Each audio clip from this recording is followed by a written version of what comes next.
नमस्कार मित्रांनो, स्वागत आहे तुमचं आपल्या पॅशनेट जर्नी या युट्यूब चॅनलवर।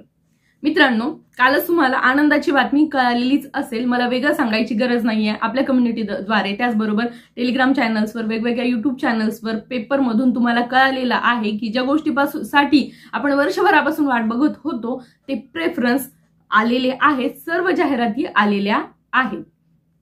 आता सर्व जाहिराती आलेल्या आहेत, मग व्हिडिओ का महत्त्वाचा? तर तुम्ही हा व्हिडिओ पूर्ण बघा मित्रांनो। बऱ्याच गोष्टी आहेत ज्या विद्यार्थ्यांना खूप साऱ्या अडचणी येत आहेत, बऱ्याच विद्यार्थ्यांच्या मनामध्ये खूप सारे प्रश्न आहेत। त्याचबरोबर जागा किती आल्या, कोणत्या आल्या नाहीयेत, किंवा काही जणांना वेगवेगळ्या प्रकारचे प्राधान्यक्रम आलेले आहेत, असे बरेचसे मेसेज माझ्यापर्यंत आलेले आहेत।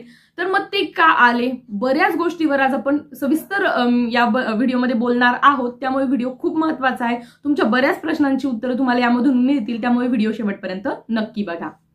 आता बघा मित्रांनो, प्राधान्यक्रम आलेले आहेत आणि प्राधान्यक्रम भरण्याची शेवटची तारीख ही 9 फेब्रुवारी दिलेली आहे। 8 तारखेपर्यंत जनरेट केले जातील आणि लॉक करण्यासाठी 9 फेब्रुवारी दिलेली आहे। आता 9 फेब्रुवारी नंतर डेट वाढणारच नाही, अशा हिशोबाने तुम्हाला प्राधान्यक्रम जनरेट करून लॉक करायचे आहेत।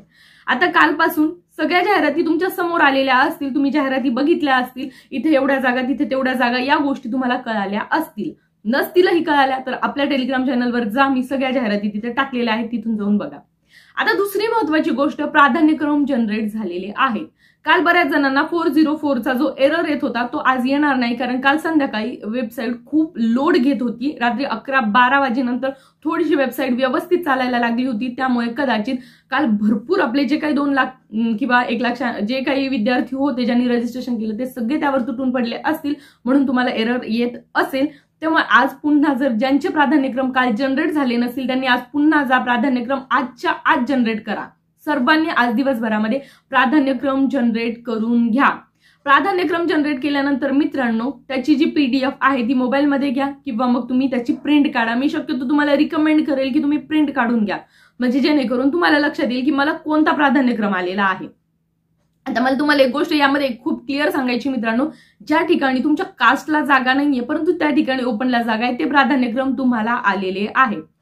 ग्रॅज्युएशनला 2 सब्जेक्ट असतील, समजा लँग्वेज किंवा सोशल स्टडीज, किंवा नुसता सोशल स्टडीज मध्ये समजा जिओग्राफी, हिस्ट्री, किंवा त्याचबरोबर म्हणजे कोणतेही 2 विषय घ्या, इकॉनॉमिक्स, हिस्ट्री, तर तुम्हाला त्या दोन्ही विषया संदर्भामध्ये प्राधान्यक्रम आलेले आहे। लँग्वेज आणि सोशल सायन्सचे विद्यार्थी बरेच जास्त आहेत, तर मग अशा वेळी तुम्हाला लँग्वेजेसचे सगळे प्राधान्यक्रम आलेले आहेत, सगळ्या माध्यमाचे आलेले आहेत। तुमच्या कास्टला प्लस ओपनला जिथे जागा आहेत तेवढे प्राधान्यक्रम आलेले आहेत।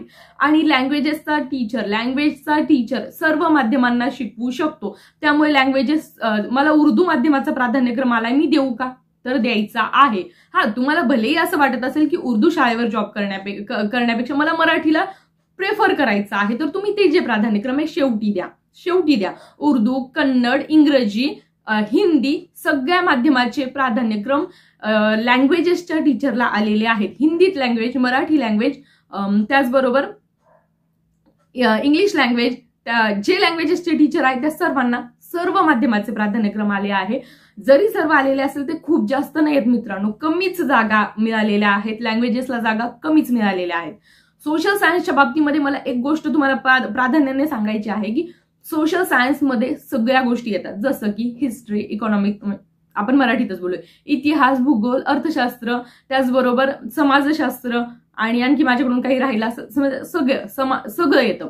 ज्या ठिकाणी तुम्हाला सोशल सायन्स म्हणून लिहिलेलं आलेलं आहे, तर त्या ठिकाणी तुम्ही जे काही सोशल सायन्स मध्ये येणारे सब्जेक्ट ते तुम्ही सगळेजण तिथे म्हणजे इलिजिबल आहात, तर ते प्राधान्यक्रम तुम्ही देऊ शकतात। परंतु काही ठिकाणी मित्रांनो हिस्ट्री, जिओग्राफी असे आलेले आहेत, म्हणजे एखाद्या फॉर एक्झाम्पल की माझं इकॉनॉमिक्स आहे परंतु मला तिथं जिओग्राफीचा प्राधान्यक्रम आला आहे, तो भरू नका। पण जर तुम्हाला असं वाटलं असेल की मला आलेला आहे, मग तो सगळ्यात शेवटी टाका, म्हणजे तुमचं विनाकारण जिओग्राफीच्या जागी इकॉनॉमिक्सच्या विद्यार्थ्याचं किंवा जिओग्राफीच्या जागी हिस्ट्रीच्या विद्यार्थ्याचं तिथं ते घेणारच नाही तुम्हाला। त्यामुळे जरी तुम्हाला चुकून तसा प्राधान्यक्रम आलाय की माझा आता आहे समजा हिस्ट्री पण मला आलं इकॉनॉमिक्स, माझं आहे हिस्ट्री, मला आलं जॉग्राफी, तर अशा ठिकाणी थोडा अलर्ट राहा, तो प्राधान्यक्रम देऊ नका. पण तुम्हाला असं वाटत असेल की सोशल सायन्सचा प्राधान्यक्रम म्हणून मला आलेला आहे, कदाचित मला घेतील, तर तो सर्वात शेवटी म्हणजे तुम्हाला जर 50 प्राधान्यक्रम आले असेल तर 50व्या नंबरवर तुम्ही टाकू शकता. म्हणजे जर माझा कुठंच नाही लागला तर तिथे तरी लागावा, असं जर तुम्हाला वाटत असेल तर. शक्यतो मित्रांनो सोशल सायन्सच्या जागेवर सोशल सायन्समध्ये कुठलाही भरतात, मग हिस्ट्री, जॉग्राफी. परंतु काही ठिकाणी असं असतं की त्यांना हिस्ट्रीचाच टीचर लागतो, जॉग्राफीचाच लागतो, तर त्यावेळी मग हिस्ट्री, जॉग्राफी किंवा इकॉनॉमिक्सच्याच विद्यार्थ्यांना घेतलं जाणार. म्हणजे सगळेच बरं जे काही सोशल सायन्समध्ये येतात. तर असे विद्यार्थी बरेचसे कन्फ्यूज आहेत, तर त्यांना मला तुम्हाला हे सांगायचं आहे. लँग्वेजेसचे विद्यार्थी जे उर्दू, हिंदी, कन्नड, इंग्लिश या माध्यमांबद्दल जे कन्फ्यूज आहे की बाबा आम्हाला ह्या माध्यमाचे प्राधान्यक्रम आले, तर मित्रांनो जे तुम्ही लँग्वेज आहेत ती प्रत्येक माध्यमामध्ये शिकवू शकता तुम्हाला.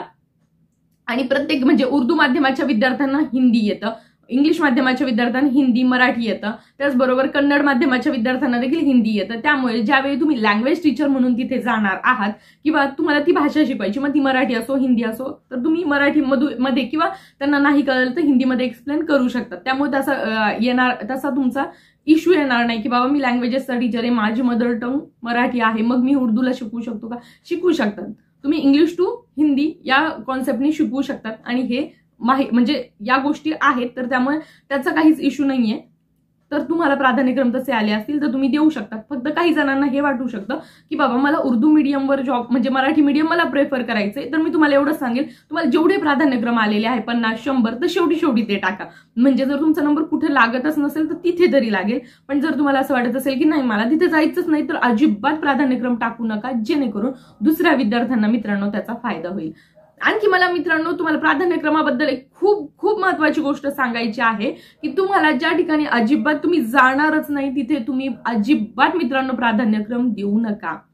ज्या परीक्षा काही विद्यार्थी तलाठी भरती किंवा तत्सम ज्या सरसेवेच्या परीक्षा आहेत ज्याच्यामध्ये सिलेक्शन झालं आहे, अशा विद्यार्थ्यांना शिक्षक भरतीमध्ये यायचं असेल तर मित्रांनो तुम्ही विचार करून प्राधान्यक्रम भरा. शक्यतो तुम्हाला जर तुमच्या जिल्हा, कारण शिक्षक भरतीमध्ये तुम्हाला बदली प्रक्रिया नाहीये, तुम्हाला तुमची जी बाकीची भरती प्रक्रिया आहे ना तिथं 3 वर्षानंतर बदली होते, परंतु इथं तुम्हाला बदली होणार नाही. त्यामुळे तुम्ही इथं प्राधान्यक्रम द्यायचे की नाही द्यायचे खरंच सारासार विचार करा. कारण की तुम्ही जर प्राधान्यक्रम दिले नाही तर एखाद्या विद्यार्थ्याचा फायदा होईल आणि त्याचे ब्लेसिंग्स तुम्हाला मिळतील. यापेक्षा जास्त वेगळं मी तुम्हाला कळवळीने काही सांगू शकत नाही की या गोष्टी करा.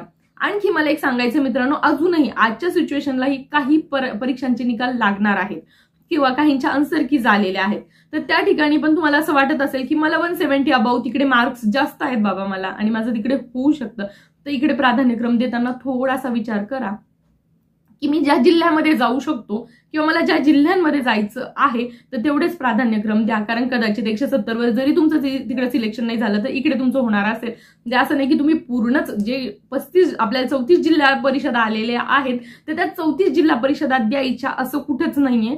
कारण तुम्ही तेवढ्या 34 दिल्यानंतर तुम्ही जर काही ठिकाणी असं आहे की शेवटच्या 10 आहेत, खूप दूरच्या आल्या मला की मी जाणार नाही. आता समजा मुलं वगैरे कुठेही जायला तयार आहेत, पण अशी खूप दूर बाउंड्रीवरचे गाव आहे ती मी तिथे राहणारच नाही, पण तिथे माझ्या कास्टला खूप जागा आहे, तर तुम्हाला जायचं असेल तर प्राधान्यक्रम द्या. हे मी तुम्हाला खरंच म्हणजे या व्हिडिओच्या माध्यमातून सांगणार आहे.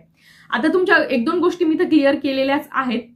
काही ठिकाणी अशा आहेत की ओपनला अजिबात जागा नाही, तर तुम्हाला असं वाटत असेल की आता आम्ही हे करू ते करू, तर मित्रांनो असं अजिबात काही करू नका. काही ज्या 10% जागा रिक्त ठेवलेल्या आहेत त्या जागांचं नंतर ते राऊंड घेणारच आहेत. यामध्ये सुद्धा रिक्त अपात्रचं राऊंड होणारच आहे. पण शक्यतो जागा रिक्त अपात्र कशा राहणार नाही यासाठी आपल्यालाच प्रयत्न करायचे, कारण आपलेच बांधव राहणार आहे, यामधून आपलेच बांधव राहणार आहेत. शिक्षक भरतीचा बऱ्यापैकी मोठा आकडा आहे मित्रांनो, पण जो मोठा आकडा दिसतोय त्यामध्ये मी एक थोडंसं ऑब्झर्व केलं ज्यामध्ये मला माजी सैनिकांच्या जागा जास्त प्रमाणामध्ये दिसल्या आहेत. तर त्यामुळे आता ना हा राऊंड झाल्याबरोबर यामधून राहणारे विद्यार्थी म्हणजे माजी सैनिकांचा मोठा राऊंड होऊ शकतो मित्रांनो. 2 ते 3 हजार जागांचा होऊ शकतो. बऱ्यापैकी ठिकाणी माजी सैनिकांना खूप जागा आहेत आणि ते उमेदवार मिळत नाही. तर हा नंतरची गोष्ट आहे. पण सध्याच्या सिच्युएशनला असं आहे की मोठा आकडा जरी दिसत असला तरी बऱ्याचशा जागा ज्या आहेत ना तिथे उमेदवारच मिळणार नाही, हे कुठेतरी तितकंच खरं आहे. त्यामुळे ज्या ठिकाणी तुम्ही जाणार नाही ते प्राधान्यक्रम देऊ नका. सेकंड राऊंड साठी प्रयत्न करावेच लागणार आहे एप्रिलमध्ये, जेणेकरून त्या जागा पुन्हा कन्वर्ट होऊन तुमचा सेकंड राऊंड मध्ये नंबर लागेल. कारण बघा फ्रेंड्स, या गोष्टी मी तुम्हाला यासाठी सांगत आहे की ज्या ठिकाणी तुम्हाला जायचं नाही त्या ठिकाणी जर तुमचं सिलेक्शन झालं, तुम्ही रिकमेंडेड झाला, तर तुम्हाला सेकंड राऊंडला तुमचा जिल्हा येऊन सुद्धा किंवा तुम्ही ज्या ठिकाणी जाऊ शकता त्या ठिकाणची जागा येऊन देखील सुद्धा तुमचं सिलेक्शन होत नाही. 2017च्या भरतीचा यावरून आपल्याला हे शिकायला मिळत आहे. म्हणजे मी मुलांच्या बाबतीमध्ये नाही सांगणार, म्हणजे जे जेंट्स लोक आहे की ते सध्याच्या सिच्युएशनला जॉबसाठी कुठेही जायला तयार आहे, तर मी त्यांना त्यासाठी सांगितलं की तुम्ही सगळे प्राधान्यक्रम द्या. त्यामुळे मग मी तुम्हाला ते उर्दूचे वगैरे सांगितले की तुम्ही ते शेवटी द्या, परंतु तुम्ही प्राधान्यक्रम सगळे द्या. परंतु काही लेडीज आहेत तर त्या आहेत फॅमिली सोडून दूर जाणार नाही, तर मी त्यांच्यासाठी सांगत आहे की मग भविष्यामध्ये तुमची जागा, तुमचं सिलेक्शन होऊन तुम्हाला पुढच्या राऊंडला बिलकुल संधी मिळणार नाही. त्यामुळे असेच जिल्हे द्या, 10, 15 जे काही 20 द्यायची तुम्हाला की जिथे मी जॉब करणार आहे आणि सिलेक्शन झाल्यावर जॉब घ्या. कारण काय माहितीये का, आणखी मला एक गोष्ट पण तुम्हाला सांगायची, कदाचित काही जणांना वाटू शकतं की आता बदली होणारच नाही, तर गोष्टी बदलतात मित्रांनो. ज्यांना खूप गरज आहे, म्हणजे नोकरीची खूप जास्त गरज आहे, तर त्यांनी हा विचार करा की भविष्यामध्ये गोष्टी बदलू शकतात, त्यामुळे त्यांनी जॉब घ्यायला काही हरकत नाहीये. परंतु ज्यांना अजिबात जायचं नाही त्यांच्यासाठी मी ही गोष्ट सांगत आहे.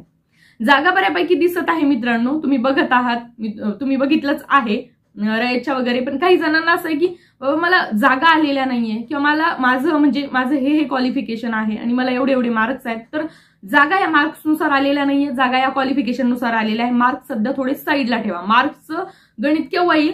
सिलेक्शन यादीच्या वेळेस. सध्या तुमचं क्वालिफिकेशन, तुमची कास्ट, त्या ठिकाणी क्वालिफिकेशन, तुमची कास्ट यानुसार तुम्हाला जागा अलॉट केलेल्या आहेत. आता काही जणांना असं वाटत आहे की इथे एवढ्या जागा आणि मला जागा आल्या नाही, तर त्या ठिकाणी मला तुम्हाला एक गोष्ट क्लिअर करायची की त्या ठिकाणी ओपनला पण जागा 0 असतील आणि तुमच्या कास्टला पण जागा 0 असतील तर तुम्हाला जागा आलेल्या नाहीये. आणखी एक गोष्ट आहे की ज्या ठिकाणी तुमच्या कास्टला पण जागा आहे, ओपनला पण जागा आहे, जागा दाखवल्या जात आहे, तुम्हाला का आल्या नाही, तर मित्रांनो कदाचित तो सब्जेक्ट तुमचा नसेल. आता एखाद्या ठिकाणी मला 160 जागा दिसत आहे, 150 जागा दिसत आहे फॉर एक्झाम्पल, परंतु माझं मॅथ सायन्स नाहीये, मग मला त्या जागा येणार नाही. त्याचप्रमाणे जर तुमचं लँग्वेज आहे तर सोशल सायन्सच्या जागा असतील तर तुम्हाला जागा येणार नाही. म्हणजे तुमचा एखादा सब्जेक्ट आहे, पर्टिक्युलर सब्जेक्ट आहे, सायन्स आहे तुमचं, जागा मॅथची असेल तुम्हाला दिसणार नाही. तुमचं केमिस्ट्री आहे, 9वी 10वीच्यांचं काही मी बघितलं इश्यूज की बाबा आम्हाला जागा नाहीये, माझ्या कास्टला आहे सगळं मला जागा नाही, तर मित्रांनो तुमच्या त्या सब्जेक्टला तिथे जागा नसेल म्हणून ती जागा, ती संस्था, ते तुम्हाला रिकमेंडेशनसाठी आलेलं नाहीये, हे लक्षात घ्या. प्रायव्हेट ज्या संस्था आहेत ना त्या भरपूर प्रमाणात आलेल्या आहेत, परंतु सगळ्यांचा सुरुवातीला कल विदाऊट इंटरव्ह्यूकडे असणार आहे. शक्यतो विदाऊट इंटरव्ह्यूमध्ये आमचं सिलेक्शन व्हावं असं प्रत्येकाला वाटत असणार आहे. परंतु त्यामधूनही मला एक गोष्ट इथं फार जास्त प्रमाणात क्लिअर करायची आहे, ती म्हणजे काही जण असे आहेत की ज्यांच्या घराजवळच्या म्हणजे ज्यांच्या जिल्ह्यातल्या संस्था, प्रायव्हेट खासगी संस्था जास्त प्रमाणामध्ये आहे. मग काही जणांना असं वाटू शकतं की बाबा जिल्हा परिषदेला दूर जाण्यापेक्षा मी संस्थेवर माझ्या जिल्ह्यामध्ये जाऊ शकते, तर त्या विद्यार्थ्यांनी मग खूप दूर, कारण की तुमचं जर एकदा झेडपीला सिलेक्शन झालं तर पुन्हा तुम्हाला संस्थेमध्ये पुन्हा ती संधी मिळणार नाही. तर त्यामुळे मला तुम्हाला सांगायचं की तुम्हाला जर समजा असं वाटत असेल की मला भरपूर माझ्या जवळच्या, आता मी माझ्या पाहण्यामध्ये सातारा सांगलीच्या प्रायव्हेट संस्था बऱ्यापैकी आहेत, त्याचबरोबर त्यांना रयतचा पण ऑप्शन आहे, तर मग अशा वेळी तुम्ही काय करा की खूप दूरचे जिल्हे आहेत ना, समजा मराठवाड्यातील जिल्हे तुम्ही सोडून दिले तर काही हरकत नाही, जेणेकरून त्या विद्यार्थ्यांचं सिलेक्शन होईल आणि तुम्हाला बऱ्यापैकी तुमच्या जवळपास, म्हणजे सांगली साताऱ्याची मी पाहिलं बऱ्यापैकी प्रायव्हेट संस्थांचे तिथे आहेत. बऱ्याच जणांना असं असतं की मी तिथे जाईल म्हणजे मला घराजवळ मिळेल. हे फक्त सांगण्याचा उद्देश असा की ज्यांना असं वाटत असेल की मला जिल्ह्याजवळ पाहिजे तर त्यांच्यासाठी बेस्ट ऑप्शन आहे. त्यामुळे दोन्ही जे काही आपल्याला प्रेफरन्स आलेले आहेत, समजा विदाऊट इंटरव्ह्यू आणि विथ इंटरव्ह्यू दोन्हीचे जे तुम्हाला प्रेफरन्स जनरेट झालेले आहे, आता सर्व जाहिरातींचा अभ्यास करण्यापेक्षा तुमचे प्रेफरन्स जे जनरेट झाले आहेत ते जनरेट झाले आहे, त्याच्या PDF वगैरे मोबाईलमध्ये घ्या, किंवा त्याचे PDFचे झेरॉक्स काढून आणा आणि मग व्यवस्थित जे काही जाहिराती आहे त्याचा अभ्यास करा. कुठे कुठे मला जाता येईल तेवढ्याच गोष्टी बाजूला काढा, लिहून काढा व्यवस्थित पेजवर. प्रायव्हेट संस्था लिहून काढा की बाबा मी जर इथे नाही झालं तर मी प्रायव्हेटला जाईल, माझ्या जिल्ह्याच्या जवळ कुठं आहेत त्या लिहून काढा आणि तेवढे प्राधान्यक्रम लवकरात लवकर लॉक करा. आज रफ काम मित्रांनो तुम्हाला आजच करून घ्यायचं आहे. रफ काम कोणतं की तुम्हाला प्रेफरन्स जनरेट करून घ्यायचे आहे आणि माझ्या कास्टला कुठं कुठं किती जागा आहेत, कशा कशा आहेत, पुन्हा कुठला जिल्हा माझ्यापासून किती किलोमीटर आहे, मला कुठल्या जिल्ह्यामध्ये जास्त सोयीस्कर ठरेल, कारण मला इथं कायमचं राहायचं आहे आणि कायमचं मला माझ्या गावाशी पण कनेक्ट राहायचं आहे. कारण आपण हाच विचार करणार भविष्यामध्ये यांनी बदल्या नाही केल्या, मग ज्या प्रकारे यांनी जुनी पेन्शन योजना बंद केलेली आहे आणि पुन्हा चालू करत नाही, त्याच प्रकारे बदल्या बंद केल्यानंतर पुन्हा चालू होतीलच याची शाश्वती अजिबात नाही. त्यामुळे मग मला माझ्या गावापासून पण अपडाऊन करायचं आहे. 600 किलोमीटर मी करू शकणार नाही. मग जवळपास जिथे की मी भविष्यामध्ये राहू शकेल तर अशा ठिकाणचं आपल्याला चॉईस करावी लागेल. हे तुम्हाला माहिती आहे की गावापासून दूर जाण्यापेक्षा गावाच्या जवळ बरं. तर अशा ठिकाणचे तुम्हाला हे रफ काम आजच करून घ्यायचंय. 9 तारीख लास्ट आहे. कदाचित मित्रांनो डेट वाढेल, कदाचित वाढणार नाही. बरेच जण आता नंतर की आम्ही डेट वाढायला लावू, असं करू तसं करू.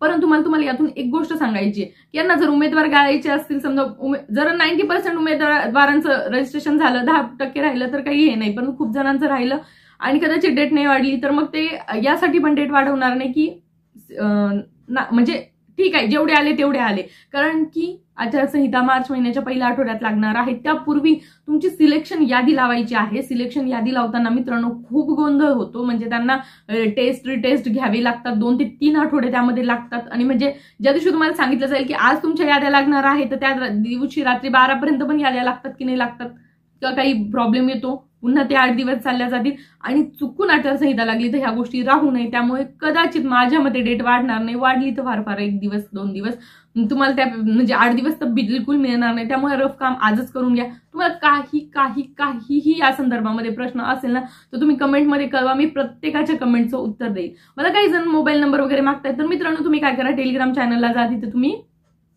टेलिग्राम चॅनलला जा तर तिथे तुम्हाला तुमच्या बऱ्याचशा प्रश्नांची उत्तर मिळतील. असंही तुम्हाला वाटत असेल की बाबा नाही मला हेच आहे तर तुम्ही काय करा की तुम्ही ह्या व्हिडिओला कमेंट करा, व्यवस्थित कमेंट करा. मी बऱ्याच जणांची रिप्लाय देत असते. माझं असं काही नाहीये की बाबा आपण खूप हे आहे तर मी रिप्लाय देणार नाही. मी रिप्लाय देत असते. बऱ्याचशा विद्यार्थ्यांच्या शंकांचं समाधान माझ्या व्हिडिओमधून होत असतं. कमी विद्यार्थी पहा, जास्त बघा परंतु शंकांचं समाधान निराकरण 100% होतं. त्यामुळे तुमचं काही पण प्रश्न असेल तर मला कमेंटमध्ये कळवा, जेणेकरून मी तुमचं उत्तर देईन. आणि लवकरात लवकर गोष्टी करा जेणेकरून तुम्हाला उशीर लागू नये. म्हणजे 9च्या आत तुमचे प्रेफरन्स लॉक व्हायला हवे. तर तुम्हाला खूप साऱ्या शुभेच्छा मित्रांनो. ज्या गोष्टीची आपण खूप वाट बघत होतो त्या आलेल्या आहेत आणि त्या लवकरात लवकर करा जेणेकरून तुम्हाला नाही का लवकरात लवकर तुमची यादी लागावी आणि लवकरात लवकर तुम्हाला स्वजिल्हा, जवळपासचा जिल्हा किंवा सिलेक्शन मिळावं. म्हणजे आपले जे उमेदवार आहेत ज्यांना की सिलेक्शनचीच गरज आहे मग त्यांना जिल्हा कुठलाही चालतो. तर सर्वांसाठी खूप खूप शुभेच्छा. पुन्हा नवीन व्हिडिओ सोबत येईल मित्रांनो. काही गोष्टी जर मला असं वाटलं की बाबा या गोष्टी खूप महत्त्वाच्या आहेत तर त्या सांगण्यासाठी मी व्हिडिओ घेऊन येईलच. यापुढे आता काही व्हिडिओ रेग्युलर राहतील कारण की सध्या प्रेफरन्स आलेले आहे. विद्यार्थ्यांना सध्या खूप गरज आहे तर व्हिडिओ रेग्युलर राहतील. त्यामुळे चॅनल सबस्क्राईब करून ठेवा आणि त्याच्या बाजूचा बेल आयकॉन देखील नक्की प्रेस करा म्हणजे तुम्हाला माझ्या येणाऱ्या सर्व व्हिडिओची नोटिफिकेशन वेळेत मिळत जातील. चला तर मग मित्रांनो पुन्हा भेटूया अशाच नवीन अपडेट सोबत. तोपर्यंत चॅनल सबस्क्राईब करून ठेवा. थँक्यू.